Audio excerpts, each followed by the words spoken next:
Welcome back. We're still reviewing The Punch.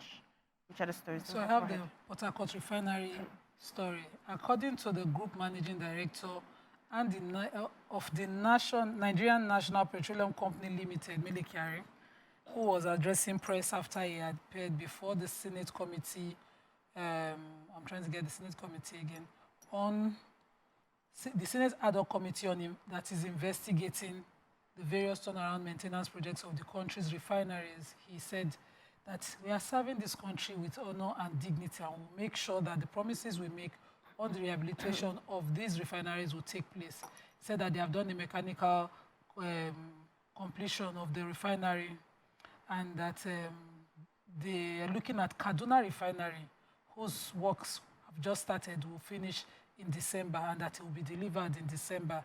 Then he says, I assure you that Port Harcourt Refinery will start in the next 2 weeks. Okay. He said 2 weeks, so. And he said that they've completed the mechanical works. And that means, he said, completing the mechanical works means that you are done with the rehabilitation work. And now we have to test to see how it works. Of course, we have also completed the mechanical works on the Warri Refinery. Also, that is undergoing some regulatory compliance, which is the next stage. And he said processes that we are doing with our regulators and are also ongoing, and that soon that will be completed. He says that they are also doing the Port Harcourt Refinery is also undergoing compliance process, and that immediately that is complete in 2 weeks. But he also said that the crudes, all their crude lines are active, and they have actually delivered 450,000 barrels to the Port Harcourt Refinery. You know what me I'm calculating, Sha, is in getting the product. So he said that they are confident of the integrity of those refineries, especially the Port Harcourt one there. And there are still security issues that they are handling, but government is responding. But the Senate disowned the alleged reports of fraud in the turnaround maintenance of the nation's refineries currently being undertaken by the NNPC. I know that this is possible, that there can be fraud, but we'll hold Sir Melekari, we hold him in 2 weeks' time. By the jugular. Okay. So that story, do we have? All right, I have the president has implored the state governors to set aside political differences and collaborate with federal government to build the nation. And this was during the breaking of Ramadan fast with governors at the State House in Abuja. Please, sorry. Let me finish and I'll ask my question. The president stressed the importance of transitioning from politics to governance, noting that the need for unity and cooperation among all stakeholders. So just to read some of the quotes, some of it, he says that since we all recognize the need to build our nation together, the time for politics is over. It's now time for governance. We are the same family and parents living in the same house but sleeping in different rooms. Must cooperate, spread love amongst each other. You know, he also highlighted the significance of the holy month of Ramadan and also Lenten season, you know, and said that we should use this period for reflection, prayers, and charity towards each other. And that, you know, things will get brighter, you know, over time. So I like that message, you know, because really, he's right. Politics is over. The campaigning is over. Now, since we all agree, we're really all doing it for one thing, for the betterment of our nation. So let's focus on that job right now. Yeah. All right, now, Daily Sun. Question. Do we have time for Ramadan fast, when they break it, all the governors, did they come from their states to... because they were invited. They were invited. It's always good to share a meal at that time. I mean, the governors, shouldn't the they be in their highlight of state? Let's us move on to Daily Sun. Your time is not on our side. Sorry. So we have DHQ explains Borno IDPS kidnapping. Budget padding allegation, Senate replies PDP. Says Akpabio won't resign. Says victim ignored security advice, abduction unacceptable. Says Obi, Nigeria at war with kidnappers, says First Lady. Federal government to fix capital base for discos. Tinubu asks National Assembly to repeal, reenact student loan law, and which they have done. Confusion as EFCC names Bello in alleged corruption perpetrated before he became Kogi governor. Oyo lawmakers seek deployment of security surveillance to forest reserves to fight bandits. Insecurity, Northern Governors and NSA security chief meets. Ribadu advocates community-driven counter-terrorism efforts in Northeast. IPOB slams Tinubu for seeking land for ranching in states. Says Southeast won't bow to move. Telcos, banks, others hit as ruptured undersea cable disrupts internet service. Port Harcourt refinery to commence production end of March 7. Nima had taken that. So what are the stories that we have in the Sun? So I have from the Sun sorry. Should I? Not the student loan. Can I go ahead? Yes. Okay, so the federal government yesterday disclosed plans to set capital base for discos. The Minister of Power, Mr. Adebayo Adelabu, said this when he visited the corporate headquarters of Ikeja Electric in Lagos yesterday. He says that what he's found out that the discos are only interested in revenue generation to the detriment of infrastructure upgrade. So what they do is, as long as they are making profit, whatever infrastructure needs to be upgraded or updated, they are not interested in doing that. And so he's saying that, you know what, they're going to get legislative backing. He says if nothing changes, they're going to make sure that they get legislative backing to make sure that these discos reinvest into the infrastructure so that this will help, so that we don't have the issue of lack of power like we're experiencing right now. The collapse of the grid. Yes, he says that it does not make sense.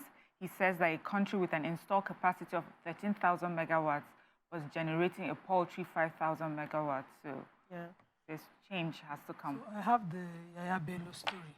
So according to this story, the EFCC amended their charges, and they are charging the governor and his accomplices, one Ali Bello, who is now the chief of staff to the governor of Kogi State, and Dauda Suleiman, who is also currently in government.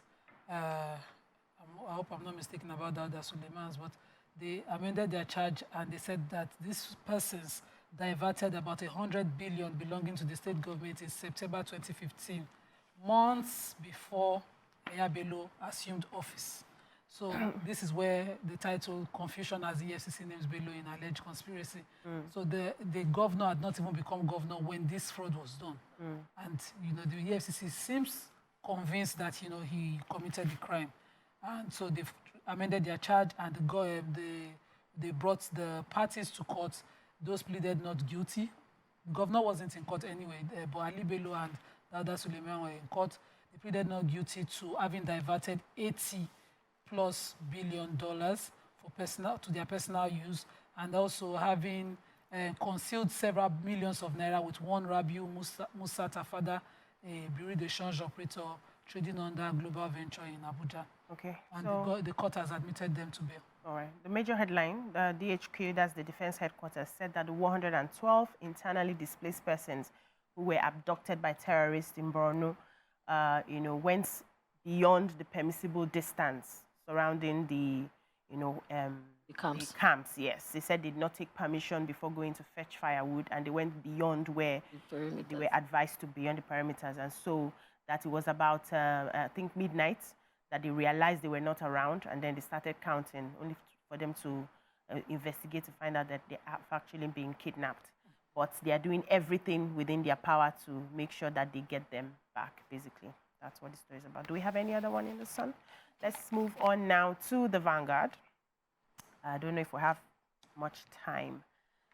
Major headline, abductors demand 1 billion, vow to kill victims in 20 days.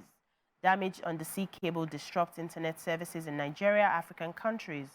Tinubu to governors, it's time for governance. Let's set aside political differences. We've taken that. We've also taken Port Harcourt refinery. Teachers' welfare packages. Government requires 345 billion to pay monthly salaries. Benue, armed herdsmen kill 147 in 2 months.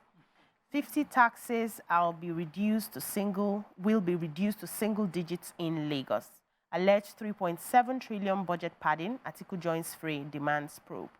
What stories do we have? I have the damaged cables story. So a joint confirmation, first from Ayotunde Koka, who is the Chief Executive Officer of Open Access Digital Center, Cranfield University, and that of the Ghana Chamber of Telecommunications, Louis Bobby, a statement which is signed. He said outages on multiple submarine optic fiber cables into Ghana, and also the President Association of Corporate and Marketing Communications Professionals of Banks in Nigeria confirmed that damaged cables,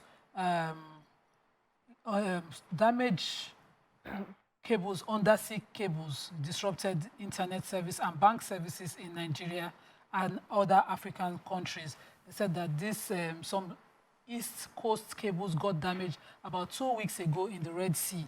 And because of the Yemen issue that affects the speed of response on the internet, but Yemen issued a letter saying they will not cause issues to repair ships, which will take time to deploy. But this is why we don't have our internet working at optimum. So our last paper for today, Nigerian Tribune. I don't know how many stories we can take. Police recover body parts of murdered Rivers DPO 6 months after. Dami, you have that story?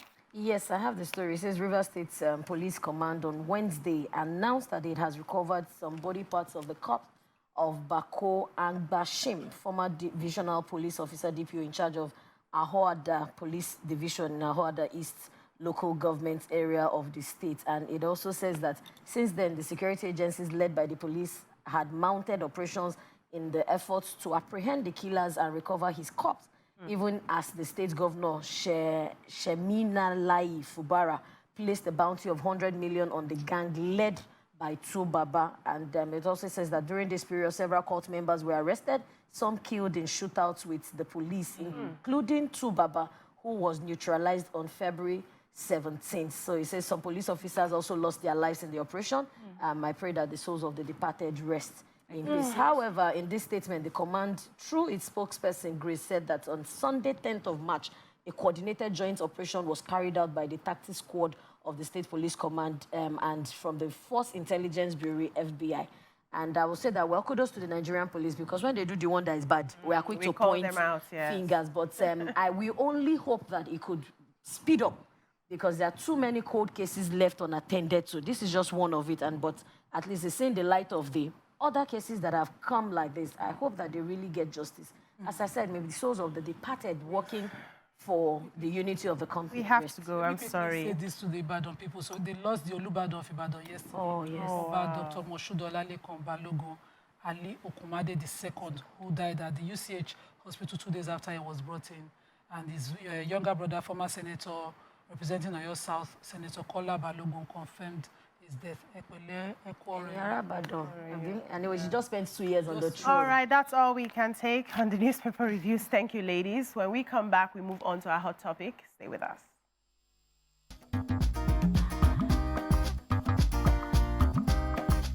Stay tuned. Your View will be right back.